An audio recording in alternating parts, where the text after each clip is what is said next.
वातावरण इतकं सुंदर आणि छान झालंय काय सांगू. अशा छान पावसामध्ये मी निघाली आहे अहोंसोबत फिरायला. नमस्कार मैत्रिणींनो. आज मी तुम्हाला पुण्याजवळच्या एका सुंदर आणि शांत ठिकाणी घेऊन जाणार आहे. जपूरजा म्युझियम ऑफ आर्ट आणि कल्चर. मे बी याच्याबद्दल तुम्ही आधी ऐकलंही असेल. जर तुम्हाला कला, संस्कृती आणि निसर्ग आवडत असेल, तर हे ठिकाण नक्की एकदा भेट द्यायला हवं.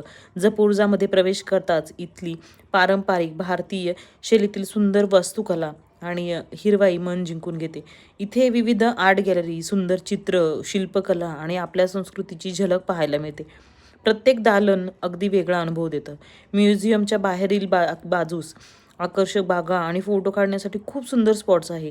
माझा इथला अनुभव खूप छान होता. शहराच्या गोंगाटापासून दूर शांत वातावरणात काही वेळ घालवण्यासाठी झपूरचा हा एक उत्तम पर्याय आहे. फॅमिली, मित्र किंवा सोलो ट्रिप कोणासोबतही इथे यायला मजा येते.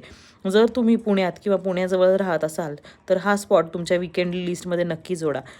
झपूर्झामध्ये हे एक्झिबिशन पाहून झाल्यानंतर तिथे एक स्टोअर पण होतं, जिथे तुम्ही खूप छान छान असे अँटिकचे किंवा क्राफ्टेड वस्तू, ज्यूट बॅग असतील किंवा खूप छान छान वस्तू होत्या, त्याच्या तिथे पण तुम्ही शॉपिंग करू शकता.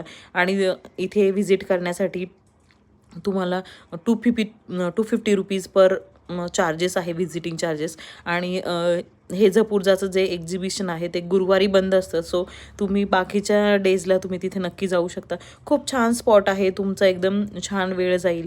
तर तुम्ही तुमच्या फ्रेंड्स आणि फॅमिलीसोबत एकदा नक्की जाऊन या. किंवा तुम्ही जर जाऊन आला असाल, तर तुमचा अनुभव कसा होता ते मला कमेंटमध्ये नक्कीच सांगा.